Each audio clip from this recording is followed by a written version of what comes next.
నమస్కారం. టీవీ6 న్యూస్ వార్తలకు స్వాగతం. ముందుగా వార్తల్లోని ముఖ్యాంశాలు. కలుషిత నీరు, కలుషిత పాలు ఘటనపై అధికారులను ప్రశ్నించిన సీఎం. ప్రజల ఆరోగ్యంపై నిర్లక్ష్యం సహించబోమన్న చంద్రబాబు.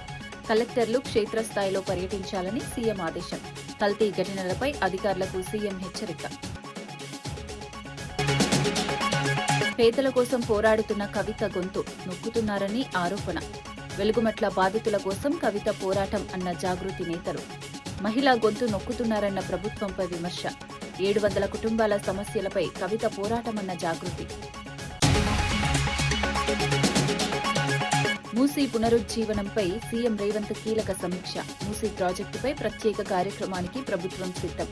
మూసీ అభివృద్ధిపై అన్ని పార్టీల నేతలకు ఆహ్వానం. మూసీ పునరుద్ధరణపై పవర్ పాయింట్ ప్రెజెంటేషన్ సిద్ధం. అట్టడుగు వర్గాల అభ్యున్నతే కాంగ్రెస్ సిద్ధాంతమన్న మహేష్. కులగణన సర్వేతో అన్ని వర్గాల వివరాలు నమోదు అన్న గౌడ్. ఆదివాసీ హక్కుల పరిరక్షణకు కాంగ్రెస్ కట్టుబాటు. అన్ని వర్గాలకు అవకాశాలు కల్పించడమే లక్ష్యమన్న గౌడ్. జగన్పై తీవ్ర విమర్శలు చేసిన వాసిరెడ్డి పద్మ. జగన్ అసత్యాలు చెబుతున్నారన్న వాసిరెడ్డి పద్మ ఆరోపణ. మహిళల రక్షణపై జగన్కు హక్కు లేదన్న పద్మ.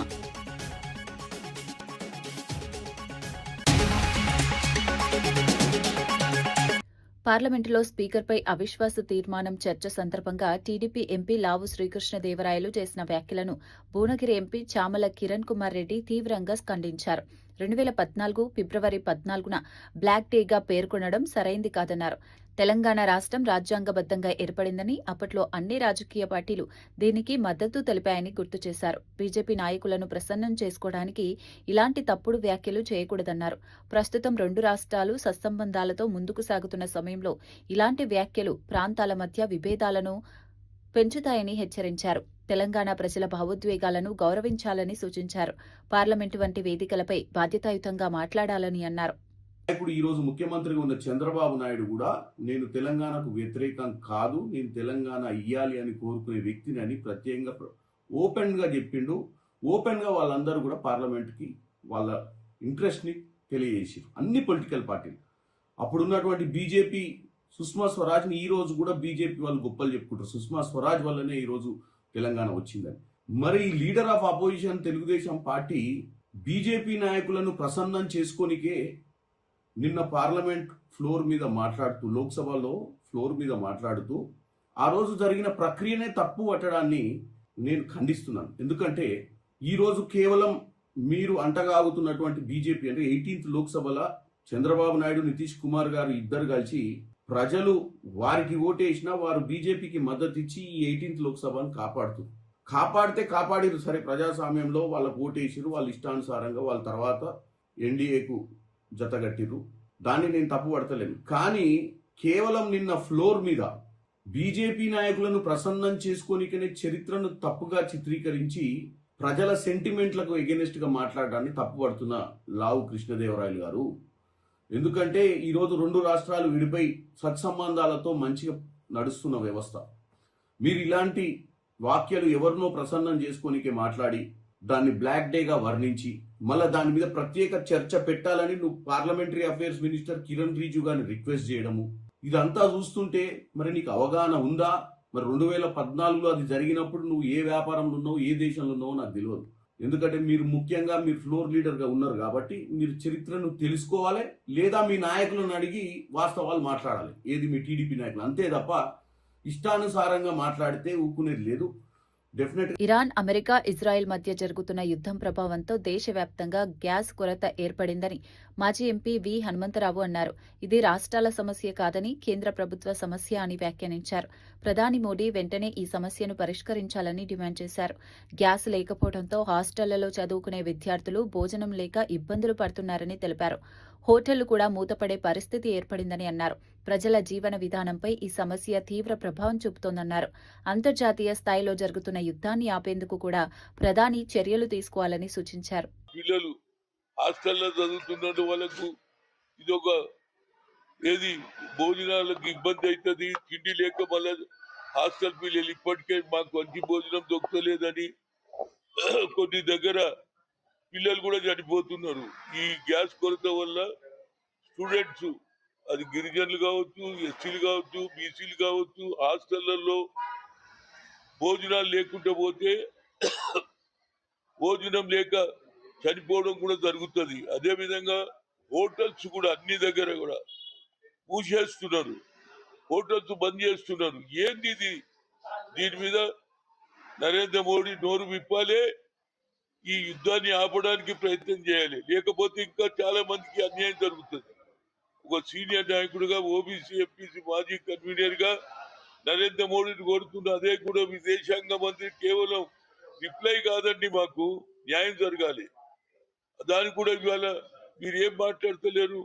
తెలంగాణ రాష్ట్రంపై లోక్సభలో టీడీపీ ఎంపీ చేసిన వ్యాఖ్యలను ఎంపీ వడ్డిరాజు తీవ్రంగా ఖండించారు. 14 సంవత్సరాల పాటు శాంతియుతంగా పోరాడి సాధించుకున్న ప్రత్యేక తెలంగాణపై ఇలాంటి వ్యాఖ్యలు చేయడం సరైంది కాదన్నారు. టీడీపీ ఎంపీ తన వ్యాఖ్యలను వెంటనే బేషరతుగా వెనక్కి తీసుకోవాలని డిమాండ్ చేశారు. సభలో ఉన్న కాంగ్రెస్ మరియు బీజేపీ ఎంపీలు ఇప్పటి వరకు ఈ వ్యాఖ్యలను ఖండించకపోవడం ఆశ్చర్యంగా ఉందన్నారు. దీని వెనుక ఏదో కుట్ర ఉందని అనుమానం వ్యక్తం చేశారు. తెలంగాణ ప్రజల భావోద్వేగాలను గౌరవించాలని సూచించారు. బ్లాక్ డే అని ఫిబ్రవరి 14, 2014 ఒక బ్లాక్ డేగా, ఒక డార్క్ డేగా చిత్రీకరించడం తెలంగాణ రాష్ట్రంలో ఉన్న సభ్య సమాజానికి ఒక బాధాకరమైన అంశంగా, ఇది ఒక అవమానకరంగా భావిస్తున్నాం. దానికి మా బీఆర్ఎస్ పార్టీ తీవ్రంగా మేమందరం కూడా ఖండిస్తున్నాం. దీన్ని బేషరతుగా ఆ పదాన్ని వెనక్కి తీసుకోవాలి. ఇంతకుముందు మా అన్న సురేష్ అన్న చెప్పినట్టుగా ఒక బిల్ పాస్ చేసే ప్రక్రియలో అనేక కట్టుదిట్టమైన ప్రోగ్రామ్స్ చేస్తారు, చర్యలు తీసుకుంటారు. దాంట్లో భాగంగా చేసి చాలా 14 ఏళ్ల పోరాటం తర్వాత వచ్చినటువంటి తెలంగాణను కేసీఆర్ గారు 10 ఏళ్లు బ్రహ్మాండంగా పాలించి ఒకటే ఒక మాట మాట్లాడారు. ఒకటే ఎగ్జాంపుల్, 2 రాష్ట్రాలు విడిపోయినప్పటికీ ఒక అన్నదమ్ముల్లా కలిసి ఉంటామనే భావన కల్పించి, ఎవరికైనా ఆంధ్ర వాళ్ళు కానీ ఎవరైనా సరే ఇక్కడ ఉన్న ఏ రాష్ట్రం నుంచి వచ్చి ఉన్న వాళ్ళని ఏ ఇబ్బంది పడ్డా వాళ్ళ కాళ్లకు ముళ్ళు గుచ్చుకుంటే నేను పంటితో తీస్తాను అని చెప్పేసి కేసీఆర్ గారు ఏదైతే మాట చెప్పారో ఆ మాట ప్రకారం ఇప్పటి వరకు కూడా ఎక్కడ కూడా ఎలాంటి ఇబ్బందులు లేకుండా ఒక సోదర భావంతో ప్రశాంతమైన వాతావరణం తెలంగాణను అభివృద్ధి చేసుకుంటూ ముందుకెళ్తున్నటువంటి వాతావరణంలో 2 రాష్ట్రాలు ఎక్కడోళ్ళక్కడ డెవలప్ చేసుకుంటున్న తరుణంలో నిన్న ఒక లోక్సభ నాయకుడు మాట్లాడడం ఒక బ్లాక్ డేగా, ఒక డార్క్ డేగా చిత్రీకరించడం, మాట్లాడడం, దాన్ని తీవ్రంగా ఖండిస్తున్నాం. ఈ పదాల్ని తీవ్రంగా బేషరతుగా వెనక్కి తీసుకోవాలి. దీనిపై ఆంధ్ర సీఎం చంద్రబాబు నాయుడు గారు, డిప్యూటీ సీఎం పవన్ కళ్యాణ్ గారు కూడా స్పందించాల్సిన అవసరం ఉంది. ఎందుకంటే ఎక్కడో ఏదో మూలన తెలంగాణ సమాజానికి అనుమానాలు రేకెత్తించే విధంగా మాట్లాడిన మాటలు అవి. దానికోసమే నిన్న అతను మాట్లాడిన సందర్భంలో అదే హౌస్ లో ఉన్నటువంటి కాంగ్రెస్ ఎంపీలు 8 మంది కానీ, బీజేపీ ఎంపీలు 8 మంది కానీ ఏ ఒక్కరు కూడా దాన్ని ఖండించలేదు, ఇప్పటి వరకు కూడా ఖండించలేదంటే దీన్ని తెలంగాణ రాష్ట్ర ఉన్నటువంటి సమాజం కూడా ఏదో అనుమానాలకు దారితీస్తున్నటువంటి అంశం ఇది. దీన్ని మేము తీవ్రంగా ఖండిస్తున్నాం. ఖచ్చితంగా వెనక్కి తీసుకోవాలి. ఎప్పుడైనా సరే మట్టి పైనకైనా సరే ఇంటోడు ఉండాలని చెప్పేసి కేసీఆర్ గారు ఎలా అయితే చెప్తారో, బీఆర్ఎస్ పార్టీ కూడా లోక్సభ సభ్యులు కనుక నిన్న ఉండి ఉంటే లోక్సభలో ఖచ్చితంగా తీవ్రంగా ఖండించే వాళ్ళం. ఇది తెలంగాణ సమాజానికి ఒక మచ్చలాగా మిగిలిపోకుండా దాన్ని వెంటనే చర్య తీసుకోవాలని చెప్పి టీడీపీ పార్టీని మేము డిమాండ్ చేస్తున్నాం. దేశ జనాభాలో సుమారు 10% గిరిజనులున్నప్పటికీ కేంద్ర ప్రభుత్వం గిరిజన ప్రాంతాలను నిర్లక్ష్యం చేస్తోందని మంత్రి సీతక్క విమర్శించారు. కేంద్రానికి గిరిజన ప్రాంతాల సంపదపై ఉన్న ఆసక్తి గిరిజనుల అభివృద్ధిపై లేదన్నారు. నెహ్రూ కాలం నుంచి రాహుల్ గాంధీ వరకు కాంగ్రెస్ పార్టీ గిరిజన సంక్షేమం కోసం కృషి చేస్తోందని తెలిపారు. గిరిజనులకు కాంగ్రెస్ పార్టీనే అండగా నిలుస్తోందన్నారు. గిరిజన ప్రాంతాల్లో విద్య మరియు ఉపాధి అవకాశాలను పెంచి వారి సర్వతోముఖ అభివృద్ధి సాధించడమే కాంగ్రెస్ లక్ష్యమని మంత్రి సీతక్క పేర్కొన్నారు. నుంచి మొదలు పెడితే ఈ రోజు రాహుల్ గాంధీ గారి వరకు గిరిజన ప్రాంతాలను అభివృద్ధి చేసుకోవాలి, ట్రైబల్ నాయకత్వాన్ని డెవలప్ చేయాలని కలలు గని గిరిజనుల కోసం 5th షెడ్యూల్ ఏరియా కావచ్చు, అటు ఈశాన్య రాష్ట్రాల్లో 6th షెడ్యూల్ ఏరియా కావచ్చు, లేదా మైదాన ప్రాంతాల్లో మాడా పథకం కావచ్చు, ఐటీడీఎల్ కావచ్చు, అదే విధంగా పీసా కావచ్చు, ఇట్లా ఏ తెగకైనా కూడా ఆయా కాలాలలో టైమింగ్స్ బట్టి 1950 నుంచి ఇప్పటి వరకు మన ప్రభుత్వం కేంద్రంలో ఉన్నంత వరకు కొత్త కొత్త విధానాలు తీసుకొచ్చి మన గ్రామాలను మనల్ని రక్షించే విధంగా, మన జనాభాకు అనుగుణంగా రిజర్వేషన్లు ఇచ్చే విధంగా మరి ఆలోచించి మరి పనిచేసింది కాంగ్రెస్ ప్రభుత్వం. కానీ గత 10 ఏళ్లలో కూడా ఇటు బీఆర్ఎస్ హయాంలో కానీ అటు బీజేపీ హయాంలో 12 సంవత్సరాలుగా మన ప్రాంతాల మీద దోపిడీ కోసం ప్రయత్నం చేసి తప్ప మన యొక్క చట్టాలను మరి అదేవిధంగా మన యొక్క సంరక్షణను ఎప్పుడు కూడా సంక్షేమాన్ని ఎప్పుడు కూడా పట్టించుకోలేదు. కాబట్టి మన ప్రభుత్వంలో కూడా కొన్ని సమస్యలు ఉన్నాయి. వాటిని పిసిసి అధ్యక్షుల వారు కానీ మేము కానీ ఖచ్చితంగా ఇక్కడ ఉన్నటువంటి ఎమ్మెల్సీ గారు మరి శంకర్ నాయక్ అన్న గారి ఆధ్వర్యంలో స్టేట్ ఎస్టీసీఎల్ కమిటీ నుంచి ఖచ్చితంగా ముఖ్యమంత్రి గారిని కలిసి వాటిని మనం తొందరలోనే పరిష్కరించుకోవాల్సిన అవసరం ఉంది. ఇటు ఐటీడీఏలను ఇంకా కొత్త వాటిని మనము సాధించుకోవాలి. 3 కార్పొరేషన్లను తీసుకోవాలి. అదే విధంగా మరి ఎడ్యుకేషన్, అదే విధంగా ఎంప్లాయ్మెంట్, ఉద్యోగ ఉపాధి అవకాశాలు లేక ఎంతో మంది ఇబ్బంది పడుతున్న క్రమంలోనే ఆనాడు కాంగ్రెస్ ప్రభుత్వంలో ప్రత్యేక డిఎస్సీలు కానీ ప్రత్యేక ఉద్యోగాలు కానీ ఇచ్చినటువంటి చరిత్ర మన కాంగ్రెస్ ప్రభుత్వం. ఇప్పుడు అవన్నీ కూడా మళ్ళీ సాధించుకోవాలి. అందుకనే అన్ని అవగాహన ఉన్న ఈ దేశ్కి కో మాలిక్ కోనే అని రాహుల్ గాంధీ గారు అడుగుతారు. అది ట్రైబ్స్ అనేది చెప్తా ఉంటాడు. కాబట్టి మరి వారికి మన మీద అంత ప్రేమ ఉన్నది. అలాంటి నాయకుడు మనకు దేశానికి ప్రధానమంత్రి అయితే అట్టడుగు వర్గాలుగా ఉండేటువంటి మనం, సమాజానికి దూరంగా ఉండేటువంటి మనం, ఊరికి దూరంగా ఉండేటువంటి దళిత్, ఇట్లా అన్ని వర్గాల యొక్క సర్వతోముఖాభివృద్ధి అనేది రాహుల్ గాంధీ గారి మనసులో ఉంది. ఆయన ఎప్పుడు కూడా బడుగు బలహీన వర్గాలు పేదల పక్షాన ఉంటాడు. కాబట్టే అట్టడుగు వర్గాల అభ్యున్నతే కాంగ్రెస్ పార్టీ ప్రధాన సిద్ధాంతమని టీపీసీసీ అధ్యక్షుడు మహేష్ కుమార్ గౌడ్ తెలిపారు. రాహుల్ గాంధీ ఆలోచనలకు అనుగుణంగా తెలంగాణలో సీఎం రేవంత్ రెడ్డి కులగణన సర్వే నిర్వహించారని తెలిపారు. ఎస్సీ, ఎస్టీ, బీసీ, మైనారిటీల వివరాలను అధికారికంగా నమోదు చేసినట్లు తెలిపారు. ఆదివాసీ హక్కుల పరిరక్షణ మరియు వారి జీవన ప్రమాణాల మెరుగుదల కోసం కాంగ్రెస్ ప్రభుత్వం పనిచేస్తోందన్నారు. కార్పొరేషన్లు మరియు డైరెక్టర్ పదవుల ద్వారా అన్ని వర్గాలకు అవకాశాలు కల్పించడమే ప్రభుత్వ లక్ష్యమని మహేష్ గౌడ్ చెప్పారు. ఒక ఉద్యమంగా మారింది అది. రాహుల్ గాంధీ ఆకాంక్షని పరిపూర్ణంగా నెరవేర్చిన వ్యక్తి ఎవరు అంటే అగ్రవర్ణానికి చెందినటువంటి రేవంత్ రెడ్డి గారు. ఈ రాష్ట్రంలో రాహుల్ గాంధీ ఆశల్ని పూరిస్తూ కుల సర్వే చేసి ఎస్సీ, ఎస్టీ, బీసీ, మైనార్టీల సంఖ్య తెలియపరుస్తూ ఒక అఫీషియల్ డాక్యుమెంట్ ఇచ్చినాడు. బ్రిటిష్ పాలనలో 100 ఏళ్లకు ముందు జరిగినటువంటి కుల సర్వే తర్వాత ఈ దేశంలో స్వాతంత్ర భారతదేశంలో ఏదైనా రాష్ట్రం కుల సర్వే చేసింది అధికారికంగా అంటే అది తెలంగాణ రాష్ట్రం మాత్రమే. మిత్రులారా, ఎందుకు ఇవన్నీ చేస్తా ఉన్నాం అంటే ఇది ఖర్గే గారు, రాహుల్ గాంధీ, సోనియా గాంధీ గారి యొక్క ఆకాంక్ష. రేవంత్ రెడ్డి గారి నేనైనా కాంగ్రెస్ కుటుంబానికి అత్యంత నమ్మకస్తులుగా ఇవాళ ఈ రాష్ట్రంలో వారి అనుగుణంగా పాలన జరుగుతూ ఉంది. కార్పొరేషన్ చైర్మన్లు ఇచ్చాం, 2 కార్పొరేషన్లు ఇచ్చాం. మిగిలిన కార్పొరేషన్ కూడా వేయబోతా ఉన్నాం. మార్చి ఆఖరికల్లా కార్పొరేషన్ చైర్మన్స్ తో పాటు వెల్లయ్య నాయక్, శంకర్ నాయక్ కలిసి ఇచ్చినటువంటి లిస్టులో మెజారిటీ సభ్యులకి డైరెక్టర్ పోస్టులు ఇవ్వబోతా ఉన్నాం. ఆలస్యమైంది మిత్రులారా, డైరెక్టర్ లేడు, ఆలస్యమైంది ఒప్పుకుంటాను, రకరకాల కారణాలు. కానీ డెఫినెట్గా మార్చ్ ఎండింగ్ కానీ 1 ఏప్రిల్ కానీ ఏప్రిల్ మొదటి వారంలో కానీ వేయబోతా ఉన్నాం. కాంగ్రెస్ పార్టీ మనందరి పార్టీ. కేసీఆర్ లా ఒక వ్యక్తి పాలన కాదు, ఇది సమిష్టి పాలన. కాంగ్రెస్ పార్టీ అంటేనే సమిష్టి నిర్ణయాలు. దానిలో భాగంగానే ఈ రాష్ట్రంలో ఏ ప్రభుత్వ పరంగా నిర్ణయం తీసుకున్నా పార్టీ ఫిరాయింపుల అంశంపై రాజ్యాంగంలో మార్పులు కావాలని కాంగ్రెస్ కేంద్ర నాయకురాలు మాట్లాడుతున్నారని ఎంపీ కేఆర్ సురేష్ రెడ్డి అన్నారు. కానీ తెలంగాణలో మాత్రం కాంగ్రెస్ దీనికి విరుద్ధంగా వ్యవహరిస్తోందని విమర్శించారు. ఒక పార్టీ నుంచి గెలిచి మరో పార్టీ నుంచి పోటీ చేయటం ప్రజాస్వామ్యానికి విరుద్ధమన్నారు. స్పీకర్ ఇచ్చిన తీర్పు ప్రజల్లో నవ్వుల పాలవుతుందని వ్యాఖ్యానించారు. ఇలాంటి తీర్పులు ప్రజాస్వామ్యానికి మంచివి కావని అన్నారు. ఈ తీర్పుపై అన్ని అవకాశాలను ఉపయోగించి జ్యుడిషియల్ రివ్యూకు వెళ్తామని తెలిపారు. అవసరమైతే ఈ అంశాన్ని పార్లమెంట్లో కూడా ప్రస్తావిస్తామని స్పష్టం చేశారు. ఈ విషయంపై రాజకీయంగా మరింత పోరాటం కొనసాగిస్తామని చెప్పారు. కొన్ని కేసులు అయితే దాన్ని ఆంగ్లంలో అంటారు కదా, ఓపెన్ అండ్ షట్ కేసు అని. ఒక పార్టీ నుంచి పోటీ చేశావు, మళ్ళీ ఓ పార్టీలో జాయిన్ అయ్యావు, వేరే పార్టీ నుంచి మళ్ళీ పోటీ చేసినప్పటికి కూడా మరి అది పార్టీ మార్పిడి కింద తీసుకోలేమనే మాట చెప్పడం, మరి స్పీకర్ గారి నిర్ణయాన్ని పై మేము వెళ్ళటం లేదు. కానీ తప్పనిసరిగా ప్రభుత్వం ఏ విధంగానైతే ఒత్తిడి పెడుతుందో తెలంగాణ ప్రభుత్వం, తెలంగాణలో ఉన్న కాంగ్రెస్ పార్టీ మరి యాంటీ డిఫెక్షన్ బిల్ని నిజంగా మరి దేశ ప్రజలు నవ్వే విధంగా మరి అక్కడ పరిపాలన కొనసాగుతుందనే విషయాన్ని చాలా స్పష్టంగా కనిపిస్తుంది. మరి ఈరోజు ఒక శాసనసభ్యుడు తన పార్టీ వదిలేసి వేరే పార్టీ నుంచి నిలబడి పోటీ చేసినా, లేకుంటే స్పష్టంగా వేరే పార్టీలో జాయిన్ అయినా, కండువాలు వేసుకున్నా మరి వాళ్ళు పార్టీ మార్పలేదనే మాట చెప్పడం నిజంగా ఇది ప్రజాస్వామ్యానికి, ప్రత్యేకంగా పార్లమెంటరీ డెమోక్రసీకి ఇది నిజంగా ఇది మంచి విషయం కాదని భావించాలి.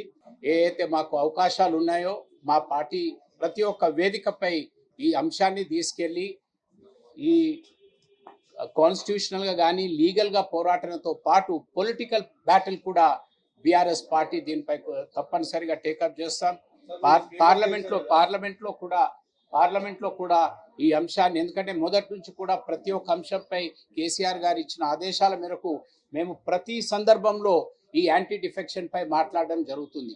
యాంటీ డిఫెక్షన్ ని వాటర్ టైట్ చేయండి అంటే ఎక్కడ కూడా లొత్కులు లేకుండా మరి స్పష్టత తీసుకురావడానికి చట్టాల్లో మార్పులు తీసుకురావాలని గత 4-5 సంవత్సరాల నుంచి బీఆర్ఎస్ పార్టీ దీనిపై పార్లమెంట్ లో కొనసాగుతూనే ఉంది మా పోరాటన. రేపు తప్పనిసరిగా చట్టాల్లో మార్పులు తీసుకొచ్చే విధంగా మా పార్టీ ముందు ఉంటుందనే విషయాన్ని మనం చూస్తున్నాం. పేదల తరపున పోరాటం చేస్తున్న కల్వకుంట్ల కవితను అణగదొక్కే ప్రయత్నం జరుగుతోందని జాగృతి నాయకులు ఆరోపించారు. CM Revanth Reddy stand with her అంటూ మాట్లాడుతున్నప్పటికీ వాస్తవానికి మహిళ గొంతును నొక్కుతున్నారని విమర్శించారు. పేదల ఇళ్ల సమస్యలపై కవిత చేస్తున్న పోరాటాన్ని ప్రభుత్వం అడ్డుకుంటోందని అన్నారు. సుమారు 700 కుటుంబాల సమస్యలపై కవిత నిలబడుతున్నారని చెప్పారు. ఈ కుటుంబాలకు న్యాయం జరిగే వరకు పోరాటం కొనసాగుతుందని జాగృతి నాయకులు పేర్కొన్నారు.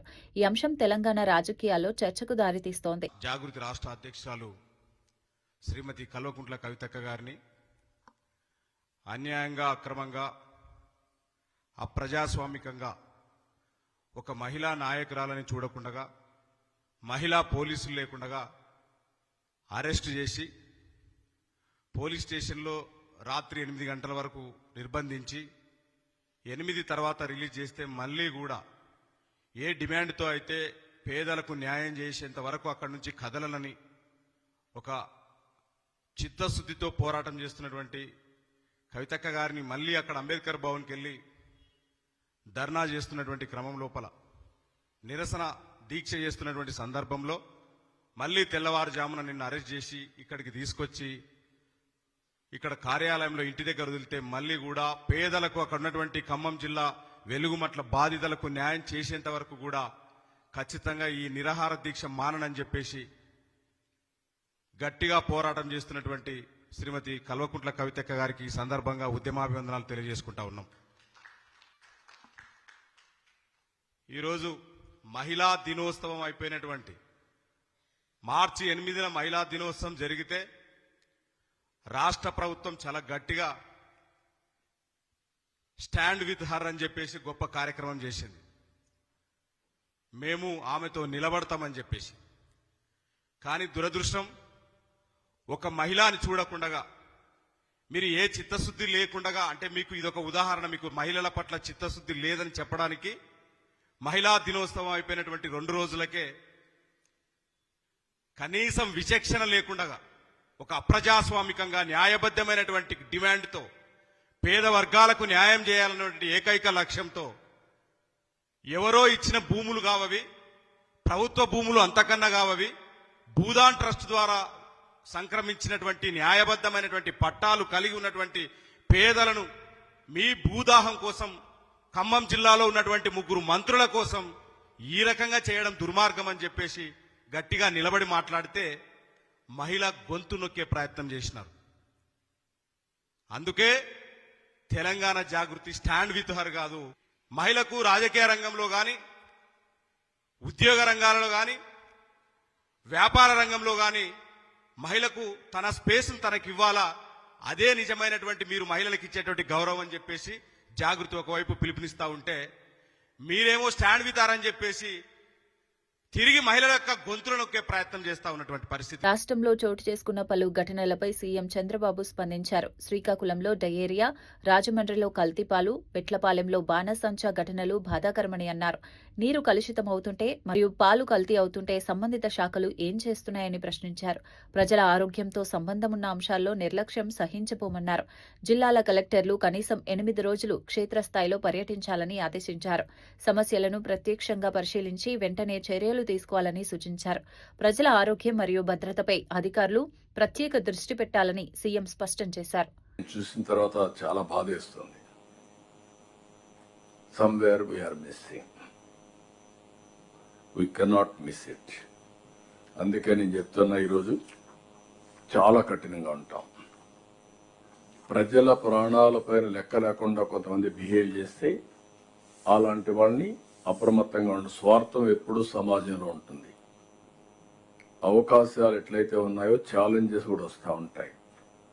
మనం ఫ్రీగా ఉన్నామంటే ఉదాసీనత వల్ల అడ్మినిస్ట్రేషన్ కింది వాళ్ళు కొంతమంది స్వార్థపరులు వచ్చి ఇవన్నీ చేసే పరిస్థితి వస్తుంది. ఈరోజు water contamination, is it not our responsibility? 3, food adulteration, what safety food safety department is doing. 3వది ఈ బాణసంచాలు, ఇవన్నీ కూడా ఎక్స్ప్లోజివ్ ఉన్నప్పుడు what are all the safety measures we are taking? It is not on paper. I want to be very clear, we will redefine all these things. It cannot happen. Anybody will commit failure unte concerned officers పైన, ప్రజలు కూడా పిచ్చి పిచ్చిగా చేస్తే వాళ్ళపైన కూడా కఠినంగా యాక్షన్లు తీసుకుంటే తప్ప ఏ కొద్ది మంది స్వార్థం కోసం సమాజంలో ఇలాంటి జరగడానికి వీలు లేదు. అందుకే నేను ఒకటే చెప్తున్నా, all collectors minimum 8 days in a month you must be in field. Then only you will have a grip. ఇప్పుడు nowadays మీ కంప్యూటర్ ఇప్పుడు పెట్టుకుంటే ఎక్కడికి పోయినా మీకు సేమ్ థింగ్, 8 days ఫీల్డ్ లో ఉండాలి, ప్రజల్ని ప్రిపేర్ చేయాలి, అధికార యంత్రాంగాన్ని అప్రమత్తం చేయాలి. అనంతపురంలో టీడీపీ ఎమ్మెల్యే దగ్గుపాటి ప్రసాద్పై ముస్లిం సంఘాల జేఏసీ నాయకులు తీవ్ర విమర్శలు చేశారు. టీడీపీ కార్యకర్త నూర్ మహ్మద్ను ఎమ్మెల్యే అనుచరులు బెదిరించారని ఆరోపించారు. రాయల్ మధు మరియు ఇస్మాయిల్ అనే అనుచరులు ఈ బెదిరింపులకు పాల్పడ్డారని చెప్పారు. ఎమ్మెల్యే దగ్గుపాటి ప్రసాద్ రౌడీ షీటర్ల సలహాలతో వ్యవహరిస్తున్నారని విమర్శించారు.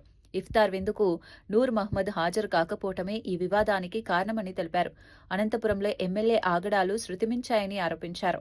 ఈ వ్యవహారంపై చర్యలు తీసుకోవాలని ముస్లిం సంఘాల నాయకులు డిమాండ్ చేశారు. మేము తెలుగుదేశం పార్టీకి ఓట్లేసి గెలిపించిన దానికి మాకు దాని పరిహారంగా ఈ రోజు మైనార్టీల పైన దాడులు చేస్తుంటే మేము పునరాలోచించుకోవాల్సి వస్తుంది.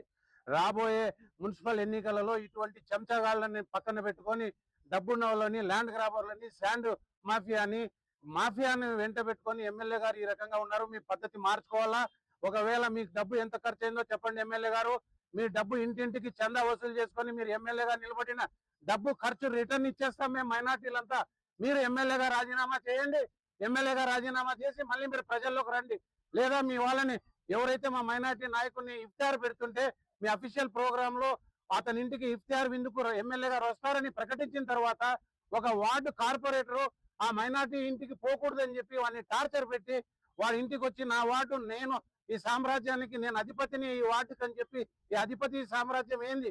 అతని కాళ్ళు పట్టించుకుంటారు. ఒక మైనార్టీ లీడర్ ను పిలుచుకొని ఇంటికాడ కాళ్ళు పట్టించుకుంటే వాడు అగౌరవం పడలేక ఈ రోజు మందు తాగితే వాళ్ళ పెళ్ళాం బిడ్డలు ఎవరు వాళ్ళకి సాగుతారు? ఎవరు వాళ్ళ న్యాయం చేస్తారు? ఎమ్మెల్యే గారు మీరు మంచివారే కావచ్చు, కానీ చీడ పురుగులు మీ వెంట ఉన్నారు. వాళ్ళని తప్పించి గౌరవంగా మంచి విద్యావేత్తలను, మంచి పారిశ్రామికవేత్తలను, సామాజిక న్యాయం చేసే వాళ్ళను, స్వచ్ఛంద సంస్థల వాళ్ళను వెంట పెట్టుకొని తిరగండి. ఈ రకంగా రౌడీలను పెట్టుకొని తిరిగితే వారం లోపల మీరు క్షమాపణ చెప్పి మీ వాళ్ళతో క్షమాపణ చెప్పకపోతే మీ యొక్క ఇఫ్తియార్లు మేము బాయ్కాట్ చేస్తున్నాం. అనంతపురం పట్టణంలో ఈ రోజు నుంచి ఎమ్మెల్యే గారు ఏ మసీదుకు ఇఫ్తియార్కు పోకూడదు. పోయినారంటే ఆ మసీదుని మేము బ్లాక్ లిస్ట్ పెడతాం. ఆ మసీదు ముతవల్లికి కానీ పేష్మామకు కానీ తప్పకుండా వాళ్ళ ఇంటికి ముట్టడి చేస్తాం. ఈ రోజు నుంచి ఇఫ్తియార్కు నువ్వు పెట్టిన మైనార్టీ ఇఫ్తియార్ను నువ్వు తిరస్కరించినావు కాబట్టి నీ అనంతపురం పట్టణంలో ఎమ్మెల్యే గారు వచ్చిన ఏ ఇఫ్తియార్ కూడా జరగకూడదని సభాముఖంగా తెలియజేసుకుంటున్నాను. మేము తప్పకుండా కాంగ్రెస్ పార్టీ ఎప్పుడూ వెనకబడిన వర్గాల పక్షపాతిగా నిలుస్తోందని ఎమ్మెల్సీ అద్దంకి దయాకర్ అన్నారు. ఇంద్రవెల్లి గడ్డపై దళిత గిరిజన దండోరాతో ప్రారంభమైన పోరాటం నేడు ప్రజా పాలనకు బలమైన పునాది వేసిందన్నారు. సీఎం రేవంత్ రెడ్డి నాయకత్వంలో గిరిజన పిల్లల ఆత్మగౌరవం మరింత పెరుగుతోందని వ్యాఖ్యానించారు. గిరిజన సమాజ అభివృద్ధి కోసం కాంగ్రెస్ ప్రభుత్వం కట్టుబడి ఉందన్నారు. సామాజిక న్యాయం జరగడమే ప్రభుత్వ లక్ష్యమని తెలిపారు. గిరిజన మరియు దళిత వర్గాల సంక్షేమానికి ప్రభుత్వం మరిన్ని కార్యక్రమాలు చేపడుతోందని చెప్పారు. మొత్తం నిర్వహించడం మొట్టమొదట సీతక్క దగ్గరనే మన ఎక్కడైతే ఇంద్రవెల్లి అక్కడి నుంచి మొదలైతే మొత్తంగా కూడా మన వర్గాలు కాంగ్రెస్ పార్టీకి ఈరోజు దన్నుగా ఉండడం వల్ల కూడా ఈరోజు కాంగ్రెస్ పార్టీ గెలవడానికి ఒక కారణమైంది. కాంగ్రెస్ పార్టీ గెలిచిన ఏ వర్గాలతోనైతే గెలుస్తుందో ఆ వర్గాలను కాపాడుకునే ప్రయత్నం చేస్తుంది. ఇంతకుముందు మురళీ నాయక్ గారు ఒక మంచి మాట అన్నారు. ఏమని, ఇక్కడ రేవంత్ రెడ్డి గారిని మనం అందరము ఈరోజు పోరాడి కేసీఆర్ మీద పోరాడి రేవంత్ రెడ్డి గారిని ముఖ్యమంత్రిని చేసుకుని. మాజీ మహిళా కార్పొరేషన్ చైర్మన్ వాసిరెడ్డి పద్మ జగన్ పై తీవ్ర విమర్శలు చేశారు. మీడియా సమావేశంలో మాట్లాడుతూ జగన్ అసత్యాలు చెప్పేందుకే సమావేశాలు నిర్వహిస్తున్నారని అన్నారు. వైసీపీ హయాంలోనే కాగ్ నివేదిక వెలువడిందని, దానిని కూడా ప్రజలకు చదివి వినిపించాలని సవాల్ చేశారు. అప్పులపై లేఖలు రాయడం కంటే రైతు సమస్యల పరిష్కారం కోసం కేంద్రానికి లేఖలు రాయాలని సూచించారు. మహిళలపై వైసీపీ నేతల వేధింపులు చేసినప్పుడు చర్యలు తీసుకుని జగన్ కు ఇప్పుడు మహిళల రక్షణ గురించి మాట్లాడే అర్హత లేదన్నారు. కల్తీ నెయ్యి, పరకామణి చోరీ కేసులో కూడా జగన్ ప్రమేయం ఉందని అనుమానం వ్యక్తం చేశారు. జగన్ పాలన స్వర్ణయుగం కాదని, రాక్షస యుగమని తీవ్రంగా విమర్శించారు. తీరుబడిగా 20 రోజుల తర్వాత విలేకరుల సమావేశం అంటూ పెట్టి ఆయన మాట్లాడినటువంటి మాటలు అసందర్భం, అసత్యాలు. అసందర్భంగా ఈ రోజున ఆయన మాట్లాడినటువంటి తీరు చాలా ఆశ్చర్యం కలిగించింది. ఒకటి, ఆయన ఆర్థిక విధ్వంసం గురించి ఏదో మాట్లాడారు. అప్పులు చేస్తున్నారు రాష్ట్ర ప్రభుత్వం అనేటటువంటి దీంతో మాట్లాడుతూ కాగ్ రిపోర్టుని కోట్ చేశారు. అయ్యో జగన్మోహన్ రెడ్డి గారు, కాగ్ రిపోర్టుని మీరు కోట్ చేయాలి అనుకుంటే గతంలో మీ హయాంలో కాగ్ రిపోర్ట్ ఏం చెప్పింది అనేటటువంటిది కోట్ చేసి ఉంటే బాగుండేది కదా. కాగ్ రిపోర్ట్ మా ప్రభుత్వానికి చాలా కితాబ్ ఇచ్చింది అని మీరు ఏదైనా చూపించదలుచుకుంటే ఆ స్లైడ్ ఎందుకు వేయలేకపోయారు? కాగ్ రిపోర్ట్ ని ఆధారం చేసుకుని మాట్లాడాలి అని అంటే మన ప్రభుత్వానికి కాగ్ రిపోర్ట్ ఏమన్నా కితాబులు ఇచ్చి ఉంటే అది రిఫర్ చేయాలి. కానీ మీకు మీ హయాంలోనూ మీ అప్పులకు సంబంధించి మీ ఆర్థిక విధ్వంసాన్ని గురించి కాగ్ చెప్పింది కదా, దాన్ని ఎందుకు సైలెంట్ మోడ్ లో పెట్టారు? ఇంకొకటి, ఈ ఆర్థిక విషయాలు మాట్లాడుతూ కేంద్రానికి మేము లేఖ రాస్తాం, కేంద్ర ఆర్థిక శాఖకి చేసిన అప్పుల మీద అని మాట్లాడుతున్నారు. అంటే రాష్ట్రానికి అప్పు పుట్టకుండా చేయడానికి మీరు దేశవ్యాప్తంగా అంతర్జాతీయంగా లేఖలు రాస్తున్నారు. రాష్ట్రానికి అప్పు పుట్టకూడదు అనేది మీ కంకణం కట్టుకుని మీ ప్రయత్నం మీరు చేస్తున్నారు. లేఖలు రాయాలి అనుకుంటే చాలా సమస్యలు ఉన్నాయి. రైతులు గిట్టుబాటు ధరలు మీరే చెప్పారు, గిట్టుబాటు ధరలు లేదని. గిట్టుబాటు ధర మీద ఏ రోజు కేంద్రానికి ఒక్క లేఖ రాయకుండా ఇవాళ అప్పు పుట్టకుండా చేయడానికి మాత్రం లేఖలు రాస్తానడం రాష్ట్రం మీద మీరు అలా కత్తిగట్టారా జగన్మోహన్ రెడ్డి గారు? ఇంకొకటి, మహిళల వేధింపుల పైన చంద్రబాబు గారి చర్యలు తీసుకోవడం లేదు అని మాట్లాడారు. మూసీ నది పునరుజ్జీవన ప్రాజెక్టుపై సీఎం రేవంత్ రెడ్డి కీలక సమీక్ష నిర్వహించారు. ఎల్లుండి హైదరాబాద్లోని తాజ్ కృష్ణ హోటల్లో మూసీ ఇన్వర్ట్స్ పేరుతో ప్రత్యేక కార్యక్రమం నిర్వహించనున్నట్లు తెలిపారు. ఈ కార్యక్రమంలో మూసీ ప్రాజెక్టు కార్యాచరణపై ప్రభుత్వం పవర్ పాయింట్ ప్రెజెంటేషన్ ఇవ్వనుంది. ఈ కార్యక్రమానికి కేసీఆర్, కిషన్ రెడ్డి, బండి సంజయ్, అసదుద్దీన్ వంటి ప్రముఖ నేతలకు ఆహ్వానాలు పంపించారు.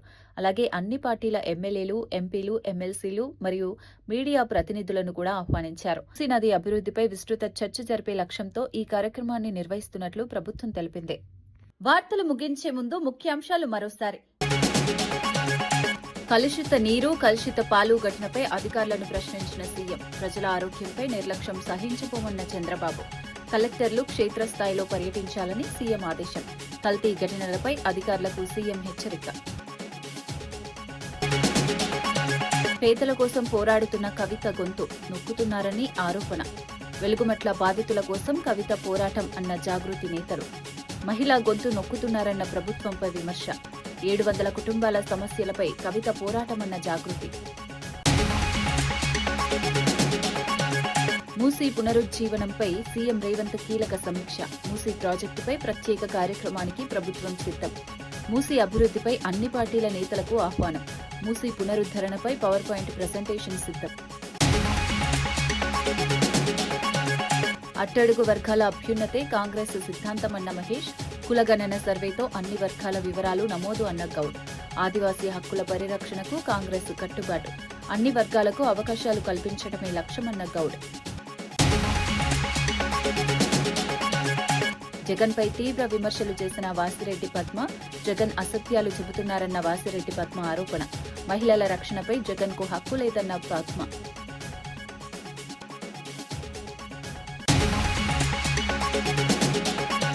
ఈనాటి వార్తా విశేషాలు మరో బులెటిన్లో మళ్ళీ కలుద్దాం. నమస్కారం.